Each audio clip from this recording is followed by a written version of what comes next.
Assalamualaikum warahmatullahi wabarakatuh. Nama saya Nur Akmal Syakilah binti Hamzah dari Option Bahasa Melayu 6. Jadi, saya akan menerangkan topik pada hari ini iaitu bahaya rasuah. Jom kita saksikan. Bayangkan sebuah negara yang gah berdiri kini runtuh akibat perbuatan tamak segelintir manusia. Itulah bahayanya rasuah.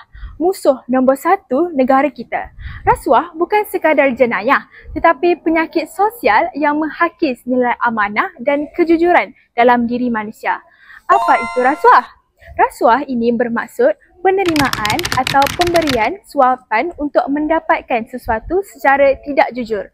Dalam sebuah hadis riwayat Ahmad, Rasulullah SAW pernah bersabda, pemberi dan penerima rasuah kedua-duanya akan masuk ke dalam neraka.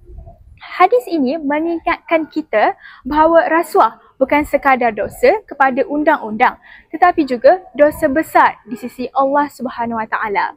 Lihatlah situasi di Malaysia ini. Suruhanjaya Pencegahan Rasuah Malaysia SPRM melaporkan peningkatan kes melibatkan sektor awam dan swasta setiap tahun. Isu seperti rasuah dalam tender projek, penyelewengan dana dan sogokan untuk mendapatkan jawatan telah menggugat kepercayaan rakyat terhadap institusi kerajaan.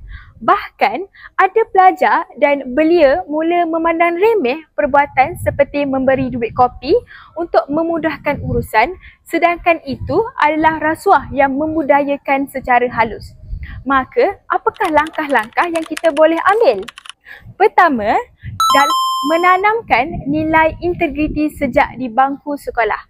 Pendidikan anti rasuah perlu diterapkan melalui mata pelajaran dan program kesedaran seperti sahabat SPRM agar generasi muda faham kesan buruk rasuah terhadap agama dan negara.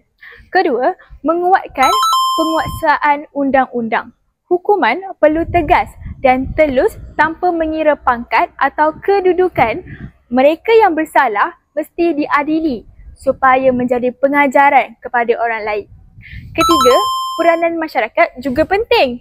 Jangan berdiam diri jika mengetahui berlakunya rasuah. Laporkan kepada pihak berkuasa kerana diam bermakna kita turut bersubahat. Yang terakhir, pemimpin harus menunjukkan teladan. Pemimpin yang berintegriti akan melahirkan rakyat yang jujur. Seperti kata pepatah, bapak borek, anak rintik.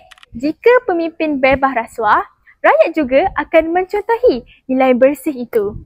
Ingatlah, keberkatan hidup datang daripada rezeki yang halal dan bersih. Jangan biarkan rasuah menjadi racun walau ia membunuh bangsa.